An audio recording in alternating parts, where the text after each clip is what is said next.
結婚3周年紀念日，我本想給老婆一個驚喜，卻無意間聽到她與閨蜜的通話。月月，你胸那麼大，我老公肯定會被你勾引上床。我開門的動作瞬間停住，妻子這是在給我找小老婆。我心裡暗爽，覺得我老婆也太懂事體貼了，趕緊把耳朵貼在門上，生怕漏了一個字。好在她平時就愛把手機音量開到最大，電話那頭的聲音我聽得一清二楚。芊芊姐，徐浪那麼愛你，每次都和你搞個通宵，我真能把他勾引出軌嗎？我人當場就傻了，緊接着就听見我老婆的聲音，滿是嫌棄的吐槽。我瞬間覺出不對勁，趕緊掏出手機點開了錄音，而接下來他們倆的對話直接給我炸得頭皮發麻。別扯沒用的，你只要把徐浪拿下錄下出軌證據，我離婚分到家產就給你1000萬。電話那頭的女人瞬間激動的聲音都變調了。你只要辦事的時候一直喊不要，以徐浪的尿性，他肯定以為是 play 中的一環，等完事後你就威脅告他強暴，到時候還不輕鬆敲個幾千萬。我站在門外，渾身的血都涼了。這他媽是我睡了3年的女人，心腸居然能歹毒到這個地步。就算是為了錢，也不至於要把我往死裡坑。唉，別提了，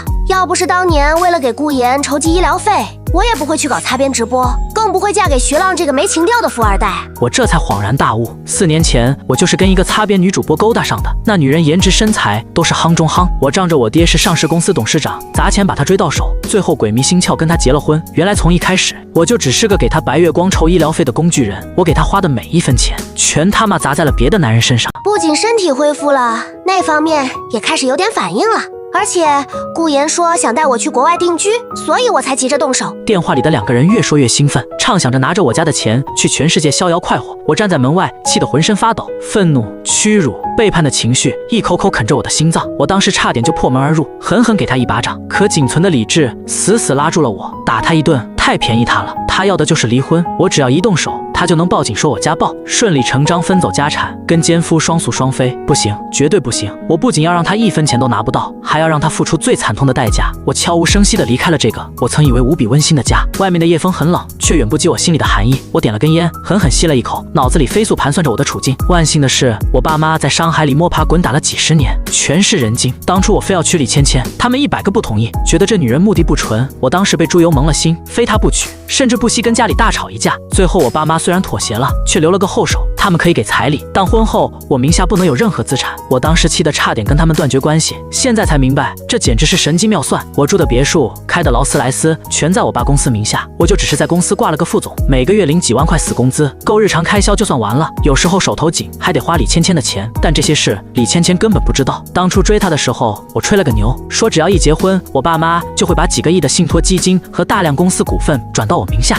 她這個心機女肯定早就諮詢過律師，知道婚後轉給我的財產屬於夫妻共同財產，這才答應跟我結婚。現在她急着動手，8成是看我開始接手公司業務，就以為我已經拿到了股份和信託。說白了，就是個貪婪又自作聰明的蠢貨。我當天就找人查了那個顧妍的底細，拿到所有情報的那一刻，我的反擊計劃就已經擬好了。等我再回到家的時候，李芊芊立刻撲了上來，像往常一樣膩在我懷裡。老公，你回來怎麼也不說一聲，人家好想你。她身上噴着我以前最喜歡的香水味，可現在聞起來只覺得無比惡心。我忍着反胃，笑着捏了捏她的臉，說這不是想給你個驚喜嗎？她滿眼期待地等着我拿禮物，可那份紀念日禮物早就被我扔到樓下的垃圾桶裡了。我開口問她，老婆，你想不想要大牛？她愣了一下，問我什麼大牛？我說蘭博基尼大牛。她的眼睛瞬間就亮了，整個人都激動起來。真的嗎，老公？我跟她說，當然是真的，我怎麼會拿結婚紀念日的禮物開玩笑？她激動地在我臉上親了一大口，急着問我明天能不能提車。我故作尷尬，說車是車行抵頂給我家公司的，得走流程，明天夠嗆。不出我所料，她的笑容瞬間就僵住了。我的情報沒出錯，那個顧妍最喜歡超跑，3個月後就能出院。李芊芊自然希望接她的白月光出院時能夠風風光光開着超跑，她絕對想不到這輛車就是我給她挖的第一個陷阱。我又安撫她說，車早晚是你的，你要是着急，明天咱倆就去車行問問，看什麼時候能提車。她瞬間又喜笑颜開，抱着我喊，老公你太好了，愛死你了。說着就娇羞地退了衣服，想用身體獎勵我。我自然没慣着她，一把把她按倒，把一肚子的火气全發洩在了她身上。那一晚我差點把她折騰死。第二天我帶着渾身是傷的李芊芊去了車行，展廳裡一台台超跑把李芊芊的眼睛都看直了。她這麼眼饞，不光是為了顧妍，也是為了她那點虛榮心。這2年我爸媽不給我打錢，我沒法給她買豪車，她在名媛圈裡早就覺得沒面子了。這會兒眼見着願望要實現，她忍不住摸摸這個看看那個，嘴裡不停驚嘆。跟我串通好的車行老板準時走了出來，李芊芊迫不及待就開口問，那台抵頂給我們的蘭博基尼呢？我怎麼沒看到啊？車行老板故作歉意，說那台蘭博基尼剛從意大利發貨，3個月才能到港清關，抵頂的流程也得走3個月。李芊芊瞬間就急了，問加起來的6個月能不能車到港就先給他開。車行老板一副公事公辦的樣子，說不走完流程交車，萬一到時候他說沒收到，豈不是得再賠1輛？李芊芊沒辙了，趕緊拽我胳膊讓我說話。我立刻拉下臉跟車行老板演起了戲，問他什麼意思，信不過我。李芊芊也趕緊幫腔，說我們家可是上市公司，還能騙你1輛車不成？車行老板笑着擺手，說個人信得過，但不能壞了公司流程，得對股東負責。李芊芊眼看沒戲，臉都垮了，一個勁地問能不能通融通融。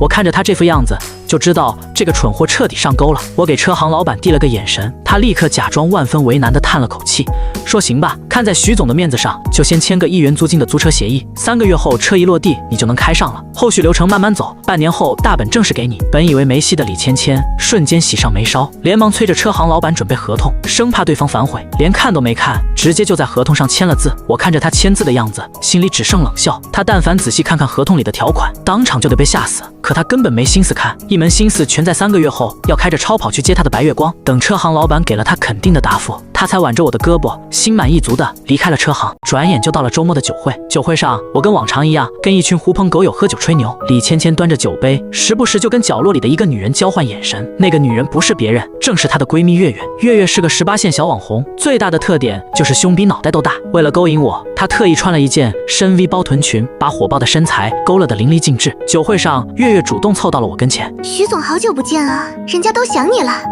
要不要陪我喝一杯？換做以前，我肯定会顧及李芊芊的感受，忍着慾望直接拒絕她。但現在，我早就把這2個婊子的真面目看得透透的，送上門的肥肉哪有不吃的道理？我二話沒說，接過酒杯，仰頭一飲而盡。月月看我喝完酒，眼睛裡瞬間閃過一絲藏不住的得意，她立馬伸手抱住了我的胳膊，一邊說着調情的話，一邊不停給我灌酒。幾杯酒下肚，我順勢裝出一副醉醺醺的樣子。徐總，你好像喝多了，我送你回酒店休息吧。好啊。月月的身體明顯僵了一下，但很快就恢復了那副嬌柔的樣子。就這樣，我被她半扶半抱着離開了酒會現場。不遠處的李芊芊看到這一幕，臉上露出了一臉陰狠的神情。月月把我扶進了酒店房間，她一進門就把我推進了衛生間，讓我先去沖個澡，轉身就把自己的包放在了床頭櫃上，還偷偷調整了包的擺放角度。這一切都被我用餘光偷瞄得一清二楚。我心裡忍不住冷笑，說白了就是把偷拍的相機藏包裡了，還以為我看不出來。可這個蠢貨根本不知道，這家酒店本來就是我老爹的產業。我早就跟酒店打好了招呼，提前在這個房間裡裝了3個隱藏攝像機。這一次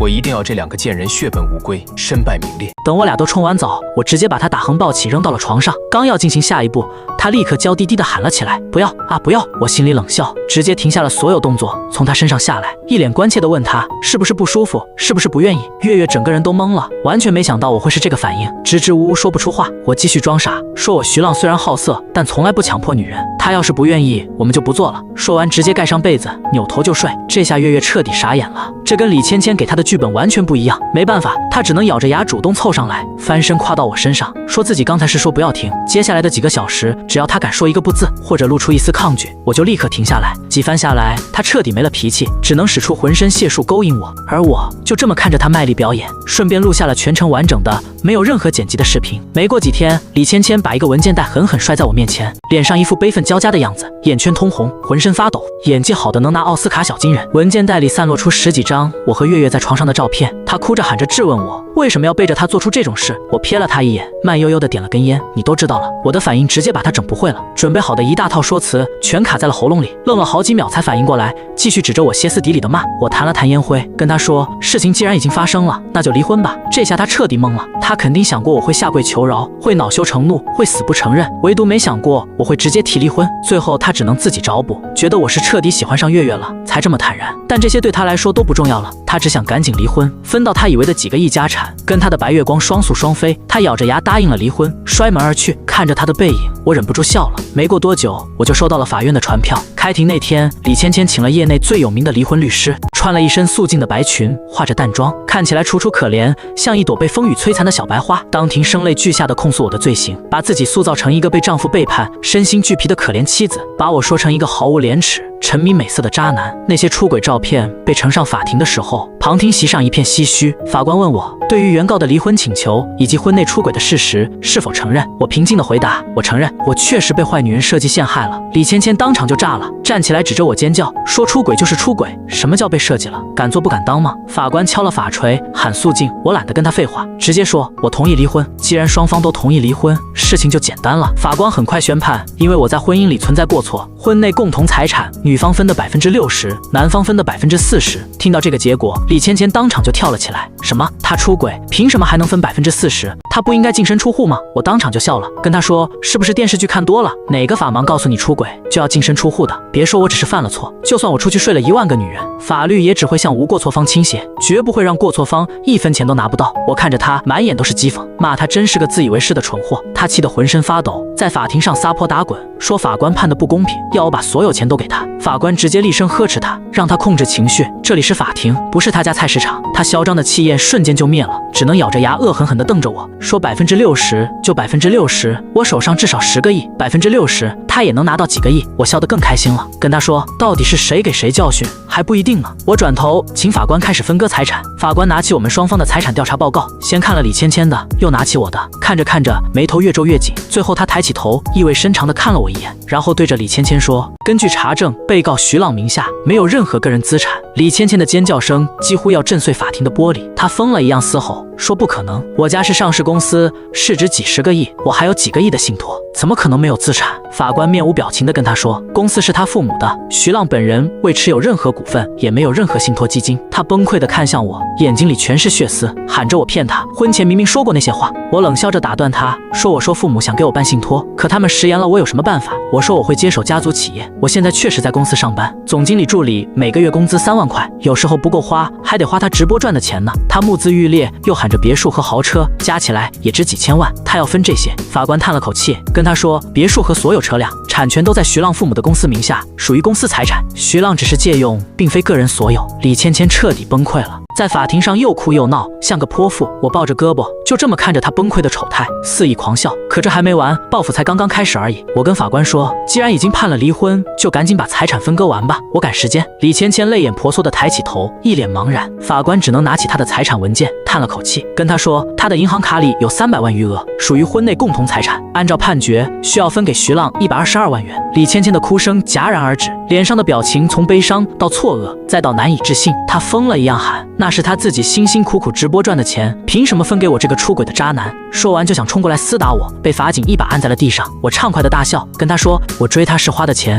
加上給的彩禮，這下不僅全回來了，還多賺了幾十萬。問他現在感覺怎麼樣，爽不爽？他的嘶吼變成了絕望的哀嚎，而我在這哀嚎聲裡只覺得前所未有的舒爽。拿到那122萬沒2天，我就接到了警方的電話，說有人報案我強暴，讓我去局裡配合調查。我一點都不意外，甚至可以說我早就等着月月報這個警了，只有這樣我才能徹底收拾這2個不知死活的女人。我慢悠悠地開車到了警局，剛到門口，李芊芊和月月就拉着警員圍了上來。月月哭得梨花帶雨，指着我說我強暴了她，還拿出了一段剪輯過的視頻當證據。視頻裡只有她喊不要的畫面，卻沒有我停下來詢問的片段。李芊芊的父母也來了，對着我破口大罵，他媽直接坐在地上拍着大腿嚎啕大哭，引來了一堆圍觀的群眾，對着我指指點點。辦案人員的臉色瞬間難看起來，拿出手銬就要銬我。我笑了，不慌不忙地掏出手機，跟他們說別急，先看看我這個視頻。我點開了播放鍵，把我和月月那段未經任何剪輯的完整視頻公之於眾。視頻裡只要他一喊不要，我就立刻停下來，關切地詢問他的意願。圍觀的人群瞬間炸開了鍋，輿論的風向當場逆轉，月月和李芊芊的臉一下子變得慘白。他們還想狡辯，我直接按下了第2個播放鍵，放出了那天在卧室門口錄下的他們倆密謀的完整錄音。只要你把它拿下，錄下證據，我離婚分到家產就給你1000萬。辦事的時候你就一直喊不要，到時候就威脅告他強暴，還能再敲幾千萬。錄音放完，全場死寂，所有人都用看垃圾的眼神看着李芊芊和月月。李芊芊驚恐地看着我，嘴唇哆嗦着，說我那天居然偷聽到了。執法人員二話不說，直接拿出手銬把他倆都銬上了，蓄意诬告，带走。圍觀的群众骂聲一片，都說這2個女人太惡毒了。李芊芊的父親剛才還罵我畜生的那個男人，老臉漲得通紅，衝上去狠狠一巴掌扇在李芊芊臉上，罵她不知廉恥。從今天起，她不再是老李家的人，他媽也終於說了實話，罵他怎麼還跟顧言有瓜葛。那個小白臉早就花了他上百萬，他居然為了這種人去誣告我。倆老的罵夠了，就過來跟我道歉。我懶得搭理他们，他们只能悻悻地走了。這時候，月月突然撲通一聲跪了下來，抱住我的大腿，說都是李芊芊指使他的，他是被脅迫的，不想坐牢。李芊芊一聽，瘋了一樣，撲上去跟月月廝打在一起，互相揭短，像兩條瘋狗一樣在地上扭成一團。等執法人員把他倆拉開的時候，倆人的頭髮都快被對方薅禿了。臨被帶走前，他倆又一起撲到我面前跪下求原諒，說以後倆人一起伺候我都行。我冷笑着一腳踢開他們，跟他們說蓄意誣告是公訴案件，不是我說不追究就能算了的。但他們不知道的是，這還不是最後的絕殺。3個月後，我接到了車行老板的電話，他跟我說月月已經被判刑了。李芊芊取保出來之後，他一聯繫，他說蘭博基尼到了，他想都沒想就跑過來提車了，根本沒懷疑這是個圈套。他提了車，轉頭就開去接他的白月光顧言了。結果跟我預料的一模一樣，顧言根本沒開過超跑，連熱車都不懂，一腳地板油下去，發動機當場爆缸，油管爆裂，噴出來的汽油直接把整車都點燃了，人倒是沒燒死，可好戲才剛剛開始。車一燒，顧言當場就想跑，李芊芊攔着他，結果被他劈頭蓋臉一頓罵。他跟李芊芊說，他就是個傻子，自己本來就是想等他離婚分到錢，就把他騙到國外園區賣掉，結果他1分錢沒分到還倒貼，現在居然還搞個破車來訛他。李芊芊受到了強烈的刺激，當場就瘋了一樣撲上去，把顧言的臉撓得毀了容，還直接廢了他那本來就不行的下身，徹底把他弄成了太監。緊接着車行就把李芊芊告上了法庭，法庭上李芊芊一口咬定車是他的，可當我們拿出那份他親手簽的租車合同，他才徹底明白自己從頭到尾都被玩了。那份1元租金的合同裡寫得清清楚楚，車輛保險、車損險都由承租方承擔，一旦車輛受損，所有損失全由承租方賠償。法官根本沒理會他的撒潑打滾，直接宣判他全額賠償車行的車損，一共600萬。他名下所有的資產早就被強制執行了，一共就300萬，現在還欠着車行300萬的外債。車行老板跟我說，那台破車成本也就100萬，收到的300萬，他留100萬，剩下的200萬已經打到我卡上了。手機正好震動了一下，200萬的到賬短信彈了出來。自此，我的復仇計劃大獲全勝，3個算計我的人，坐牢的坐牢，傾家蕩產的傾家蕩產，成了太監的成了太監。他們的未來只會在無盡的債務和悔恨裡度過。我看着窗外的陽光，只覺得天朗氣清，萬里無雲。我看着手機裡200萬的到賬短信，靠在辦公室的真皮座椅上，長長舒了口氣。3年的婚姻，從頭到尾就是一場精心策劃的騙局。現在騙局拆穿，算計我的人都落了該有的下場。我只覺得渾身的骨頭都鬆快了。我當時真的以為這件事到這裡就徹底翻篇了，我甚至已經開始規劃往後該怎麼好好接手家裡的生意，再也不碰那些虛頭巴腦的風月情分。可我萬萬沒想到，李芊芊這個瘋女人根本沒打算就這麼認栽。她從法院出來的第3天就堵在了我公司的樓下。那天我剛開完會，帶着助理從電梯裡出來，一眼就看到了蹲在大廳門口的她。才短短幾天沒見，她整個人就脫了相。以前那個妝容精緻，走到哪兒都光鮮亮麗的女主播，現在頭髮亂糟糟的，臉上連點粉底都沒打，眼窩深陷，嘴唇乾裂，身上穿的還是之前我給她買的舊衣服，皺巴巴的裹在身上，跟個街邊的流浪漢沒什麼兩樣。她一看到我，眼睛瞬間就紅了，瘋了一樣衝過來，直接就跪在了我面前。周圍全是公司的員工和來談業務的客戶，所有人的目光齊刷刷的聚了過來，對着我們倆指指點點。我身邊的助理趕緊上前想把她拉起來，可她死死地扒着我的褲腿，說什麼都不肯鬆手。徐了，我錯了，我真的知道錯了。我當時站在原地，臉上沒什麼表情，心裡連一點波瀾都沒有。見過她最惡毒的樣子，現在這副可憐兮兮的模樣，在我眼裡只覺得無比可笑。她跪在地上，膝蓋蹭着冰涼的大理石地面，一點點往我跟前挪，眼淚鼻涕糊了一臉，嘴裡翻來覆去的求饒，說她當初是鬼迷心竅，是被顧言那個混蛋騙了，才會做出對不起我的事。說她跟我結婚3年，就算沒有愛情，也有親情，求我看在往日的情分上拉她一把。我當時就笑了，低頭看着她問她什麼情分，是她跟閨蜜密謀要把我送進監獄的情分，還是她拿着我給的錢養了白月光3年的情分？她被我問的一句話都說不出來，只是一個勁的哭，一個勁的磕頭，額頭撞在地面上咚咚作響，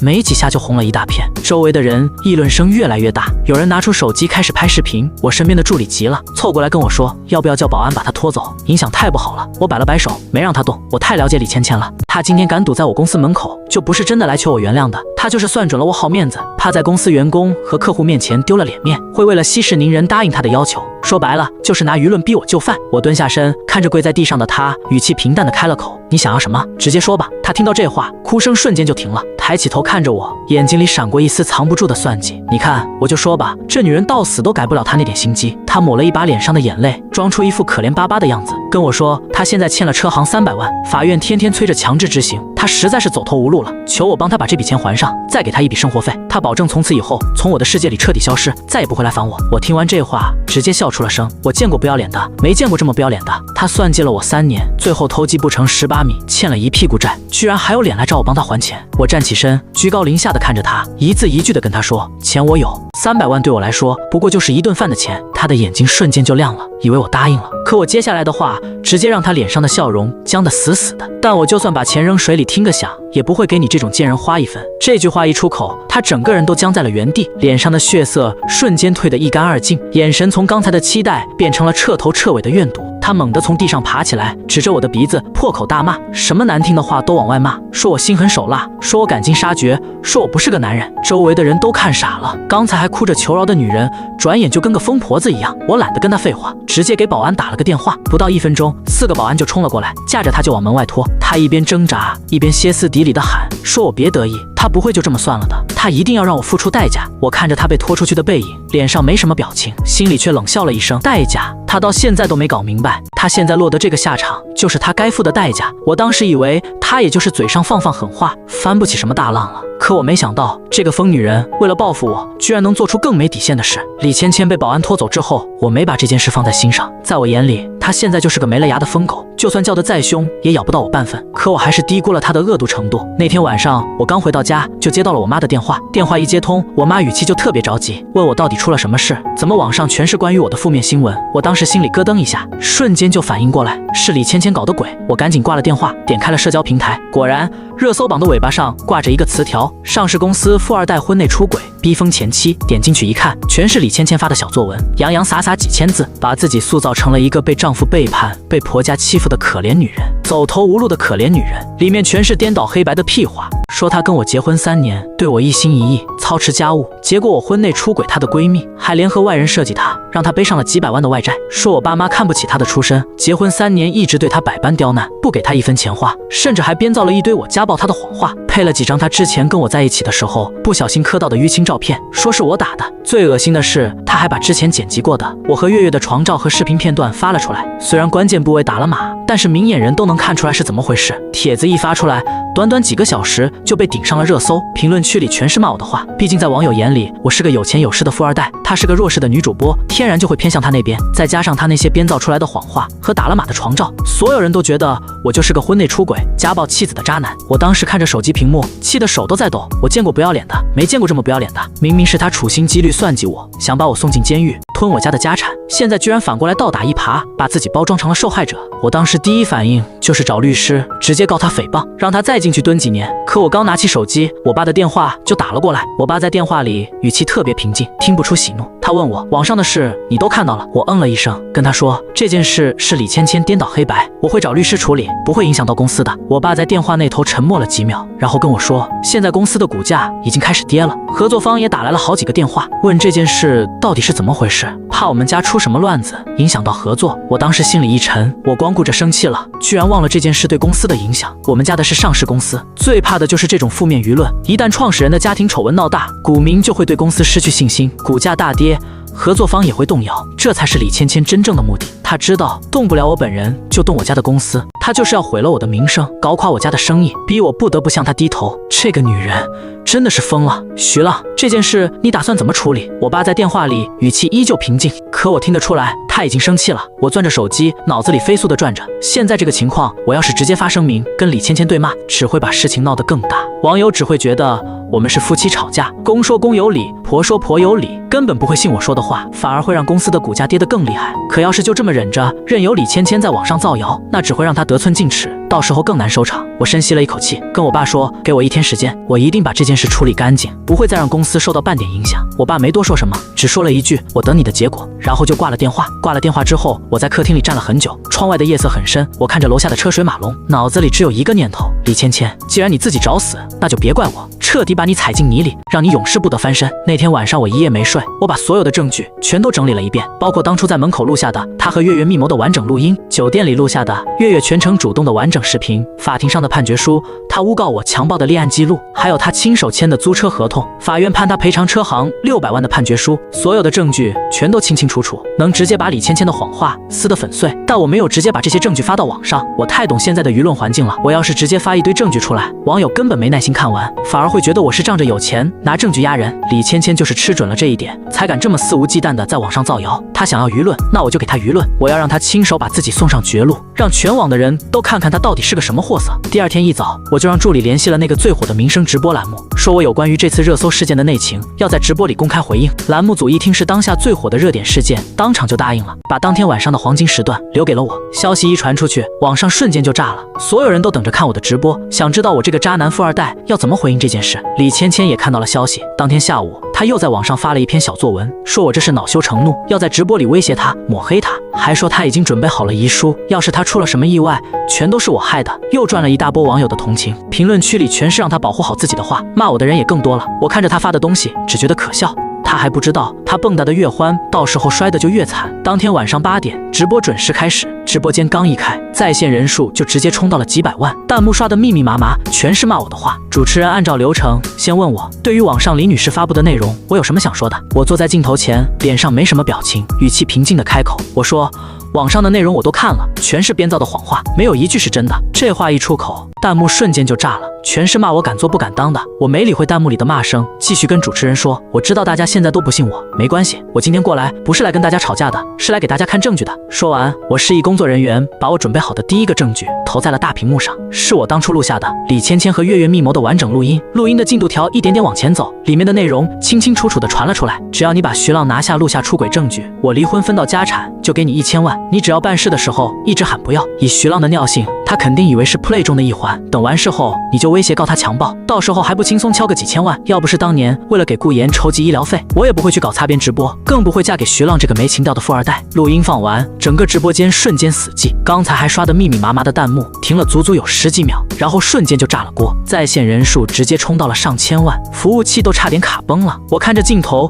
語氣依舊平靜，我說，大家現在聽到的就是結婚3周年紀念日那天，我在門口錄下的我的妻子和她閨蜜的對話。她從嫁給我的第一天起，就只是把我當成給她白月光籌錢的工具人。結婚3年，她拿着我給她的錢養了她的白月光3年，到最後為了吞掉我家的家產，甚至不惜設計陷害我，要把我送進監獄，讓我身敗名裂。我說到這裡，又示意工作人員放出了第二個證據，酒店裡的完整視頻，當然關鍵部位都做了遮擋處理，只留下了聲音和畫面裡的動作。視頻裡清清楚楚的能看到，只要月月一喊不要，我就立刻停下來詢問她的意願。到最後是月月自己主動撲上來的，全程沒有半點強迫。視頻放完，直播間的輿論徹底逆轉了，剛才還在罵我的網友，現在全都反過來罵李芊芊惡毒。我沒停，繼續把剩下的證據一個接一個的放了出來。法院的判決書，他誣告我强暴的立案記錄、租車合同、賠償判決書，所有的證據一環扣一環，清清楚楚，沒有半點含糊。放完所有證據，我看着鏡頭，一字一句的開口，我徐浪這輩子沒做過什麼虧心事，唯一做錯的就是當年瞎了眼，娶了李芊芊這個蛇蠍心腸的女人。今天我把所有證據公之於眾，不是為了洗白自己，只是想告訴大家真相。另外，我已經委託律師对李芊芊提起诽謗訴訟，追究她的全部法律責任。說完這句話，我直接起身離開了直播間。我走的時候，直播間的在線人數已經衝到了2000萬，而這場直播直接把整個互聯網都给炸翻了。我從直播間出來，剛坐上車子，手機就響個不停，全是朋友發來的消息，說我這波操作太狠了，直接把李芊芊錘得死死的。還有一些合作方打來的電話，跟我說誤會解除了，合作照常進行。我點開社交平台，果然熱搜榜前10有5個都是關於這場直播的。徐浪直播放證據，李芊芊蛇蠍女人，年度最毒前妻反轉了。點進去一看，全網都在罵李芊芊。之前她發的那些小作文，下面的評論已經徹底反轉了，全是網友衝過去罵她的，還有人把她之前的直播賬號扒了出來，衝到她的賬號下面罵她心機深、惡毒，讓她滾出互聯網。她之前積累的那點粉絲，一夜之間掉得一乾二淨，甚至還有之前被她騙過的榜一大哥出來爆料，說她當初也是裝可憐，騙了大哥幾10萬的打賞，轉頭就把錢給了顧妍，牆倒眾人推，破鼓萬人錘。一夜之間，李芊芊從全網同情的可憐前妻，變成了人人喊打的惡毒女人。她之前發的那些小作文，全被網友扒出來，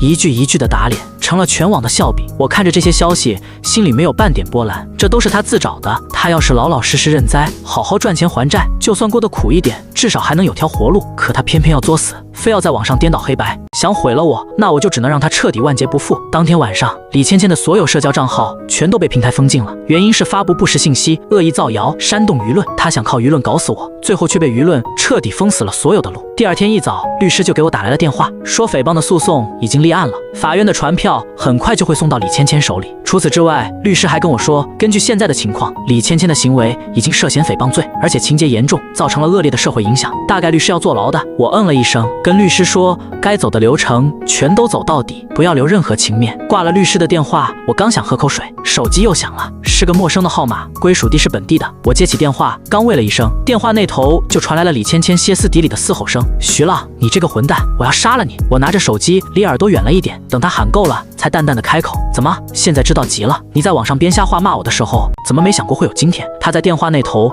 哭得撕心裂肺，罵得歇斯底里，說我毀了他的一切，說我不給他留活路。我笑了，跟他說：“活路是你自己選的，死路也是你自己走的。從你算計我的第一天起，你就該想到會有這個下場。”說完，我直接掛了電話，把這個號碼拉黑了。我以為到了這個地步，李芊芊應該徹底死心了，可我沒想到這個瘋女人居然把主意打到了我爸媽身上。那天我正在公司開會，突然接到了家裡保姆的電話，保姆在電話裡語氣特別慌張，說家裡來了個瘋女人，在門口大吵大鬧，非要找董事長和夫人，攔都攔不住。我當時心裡咯噔一下，瞬間就想到了李芊芊。我跟我爸媽住的別墅區，安保特別嚴，一般人根本進不來。也不知道李芊芊是用了什麼辦法，居然混進了小區，堵到了我家門口。我当时瞬間就火了，跟保姆說：“你別開門，也別跟他廢話，我現在馬上過去，順便直接報警。”掛了電話，我跟助理說了一聲，會也不開了，拿起車鑰匙就往樓下衝。我爸媽年紀大了，身體本來就不好，要是被李芊芊這個瘋女人嚇出個好歹，我絕對饒不了她。我一路飆車，10幾分鐘的路程，不到5分鐘就開到了。剛到家門口，就看到李芊芊站在我家大門外，披頭散髮的，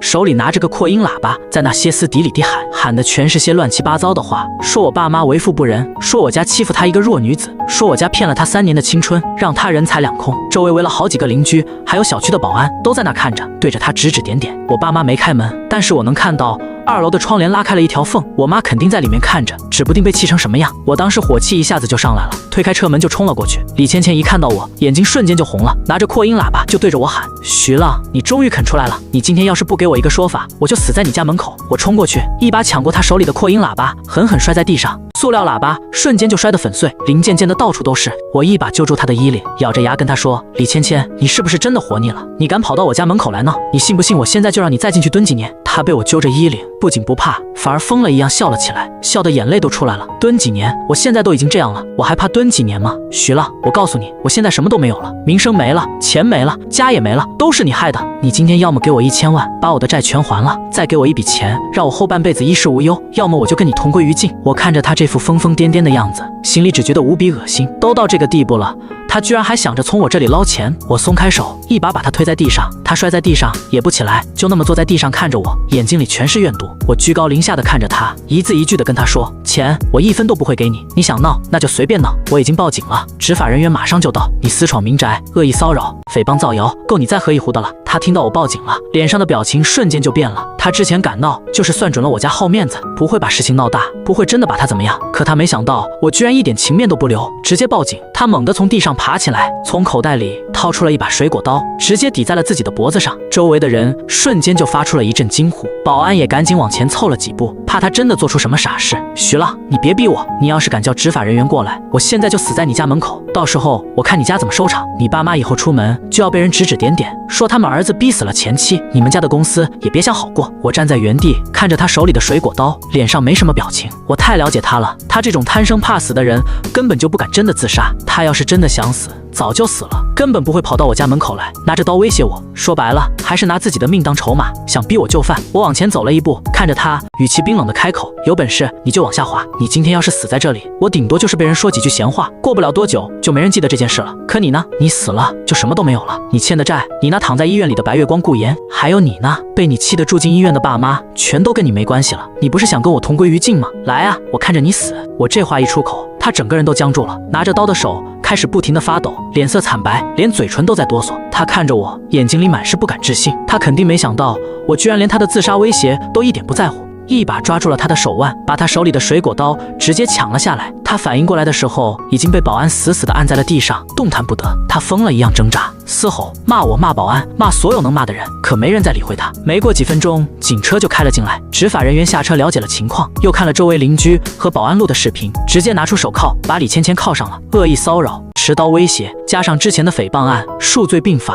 這一次，他就算是想取保，都沒人會給他辦了。他被執法人員押着往警車上走的時候，還在回頭看着我，眼睛裡全是怨毒，嘴裡不停地喊着我的名字，說他不會放過我的。我看着警車開走，心裡沒有半點波瀾。放過他，從他算計我的那一刻起，我就沒想過要放過他。李芊芊被執法人員帶走之後，這件事才算暫時告一段落。我進了家門，我媽正坐在客廳的沙發上，臉色不太好看。我爸坐在旁邊，手裡端着個茶杯，臉色也很沉。我趕緊走過去，跟他們道歉，說這件事是我沒處理好，讓他們受驚嚇了。我媽嘆了口氣，看着我說：“不是怪我，就是覺得當初怎麼就瞎了眼，娶了這麼個女人回來。”我爸放下茶杯，看着我，問我：“現在知道人心險惡了？”我低着頭沒說話。當初我非要娶李芊芊的時候，我爸媽跟我說過無數次，這個女人目的不純，讓我別跟她來往。可我當時被豬油蒙了心，不僅不聽，還跟他們大吵大鬧，甚至差點斷絕關係。現在想想，當初的我真的是蠢得無可救藥。我爸看着我，語氣緩和了一點，跟我說：“吃一堑長一智，這次的事就當是給你上了一課，以後不管是做生意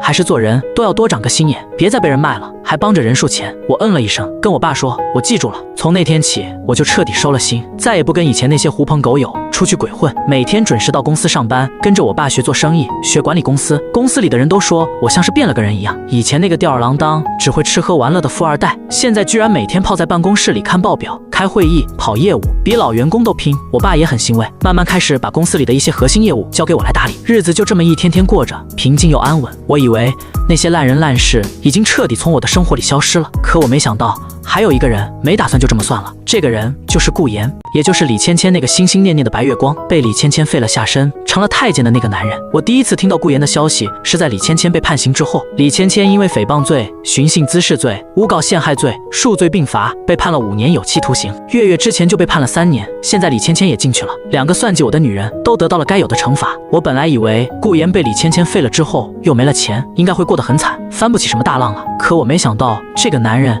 比李芊芊還要沒底線。那天我正在辦公室看報表，我的私人偵探給我打來了電話，這個偵探就是當初我讓他查顧言底細的那個。事情結束之後，我也一直留着他的聯繫方式，讓他幫我盯着點顧言和李芊芊家裡的動靜，免得再出什麼幺蛾子。偵探在電話裡語氣很嚴肅，跟我說：“徐總，顧言那邊有動靜了。”我當時心裡咯噔一下，問他怎麼回事。偵探跟我說，顧言最近聯繫了一夥人，都是道上混的，說是要找機會給我一個教訓，而且他還在到處打聽我爸媽的住址，還有我平時上下班的路線和我經常去的地方。我聽完這話，瞬間就皺起了眉頭。我倒是不怕顧言來找我麻煩，我一個大男人，身邊還有司機和助理，他就算找了人，也未必能把我怎麼樣。可我怕他对我爸媽下手，我爸媽年紀大了，平時出門也就帶個司機，要是顧言這個瘋狗真的對他們下手，那後果不堪設想。我咬了咬牙，跟偵探說：“你繼續盯着他，他的一舉一動都要隨時跟我匯報。另外，再幫我查一下他聯繫的那夥人都是什麼來路。”偵探應了一聲，說馬上就去辦，然後掛了電話。掛了電話之後，我坐在辦公椅上，臉色沉得厲害。顧言，我本來以為他被李芊芊廢了，又沒了錢，已經夠慘的了，沒打算再趕盡殺絕。可他居然自己找死，把主意打到了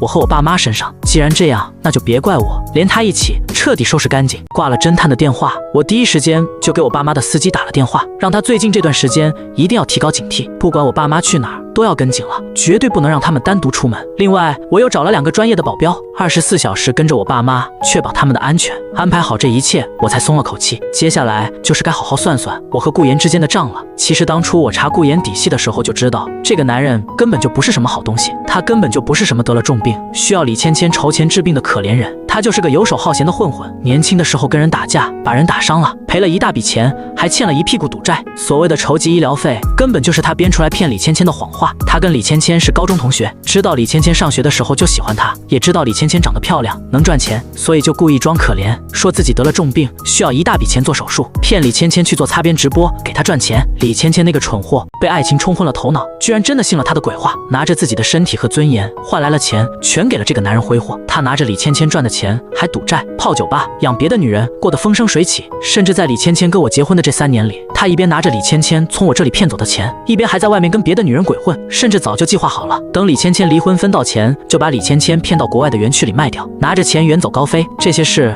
當初我查到的時候，本來想直接告訴李芊芊，讓她看看她心心念念的白月光到底是個什麼貨色，可後來想想沒必要，一個願打一個願挨，他們倆都是一路貨色，就讓他們狗咬狗，互相算計去。果然最後李芊芊知道了真相，直接瘋了，把顧言給廢了。我本來以為他們倆的事到這裡就結束了，可我沒想到顧言這個混蛋居然把所有的賬都算到了我的頭上。他覺得要不是我，他就能拿到李芊芊騙來的錢，就能遠走高飛，过上好日子。要不是我，他也不会被李芊芊废了，落得现在这个下场。所以他恨我，想要報復我，真是可笑。從頭到尾，我才是那個受害者。他拿着我的錢玩了我的老婆，現在居然還有臉來恨我，想要報復我。我要是不給他一個永生難忘的教訓，他都不知道馬王爺有幾隻眼。當天下午，偵探就給我回了電話，跟我說他已經查到了顧言聯繫的那夥人是本地的一個涉黑團夥，領頭的外號叫虎哥，手上有不少案子，都是些亡命之徒。顧言跟他們談好了，給他們50萬，讓他們卸我一條腿，再把我爸媽綁了，敲一筆贖金。我聽完這話，氣得牙都快咬碎了。這個顧言真的是喪心病狂，居然敢找涉黑團夥，還想綁我爸媽，他這是真的不想活了。我深吸了一口氣，跟偵探說：“你繼續盯着，他們什麼時候動手，在哪兒動手，第一時間告訴我。另外，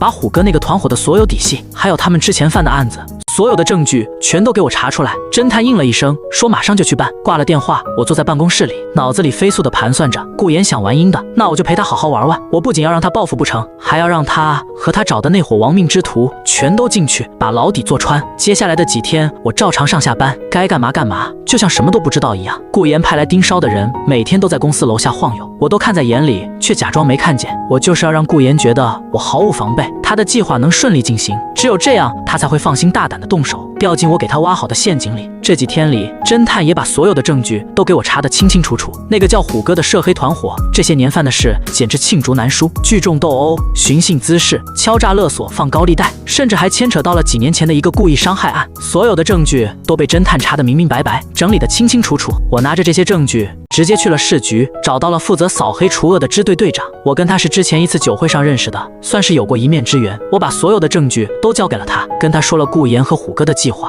說他們要對我和我的家人不利。支隊隊長看完這些證據，臉色瞬間就沉了下來，跟我說，這個虎哥團夥他們已經盯了很久了，只是一直沒找到完整的證據鏈，沒法一網打盡。現在有了我提供的這些證據，正好可以把他們徹底打掉。他跟我說，讓我配合他們引蛇出洞，等顧言和虎哥他們動手的時候，他們正好可以人贓並獲，把他們一鍋端了。我當場就答應了，這本來就是我計劃好的，我要讓顧言親手把自己送進監獄。從市局出來之後，我心裡就有底了，接下來就是等着顧言自己往陷阱裡跳了。3天之後，偵探給我打來了電話，跟我說顧言和虎哥已經定好了，就在今天晚上動手。我今天晚上要去城郊的一個溫泉酒店參加一個合作方的酒會，他們打算在我從酒會出來回市區的路上截住我的車，把我綁走。在一段沒有監控的盤山公路上，我聽完嘴角勾起了一抹冷笑，終於來了。我跟偵探說，我知道了，你繼續盯着，有什麼情況隨時跟我說。掛了電話，我立刻就給支隊隊長打了電話，把這個消息告訴了他。支隊隊長跟我說，他們已經安排好了，今天晚上一定會保證我的安全，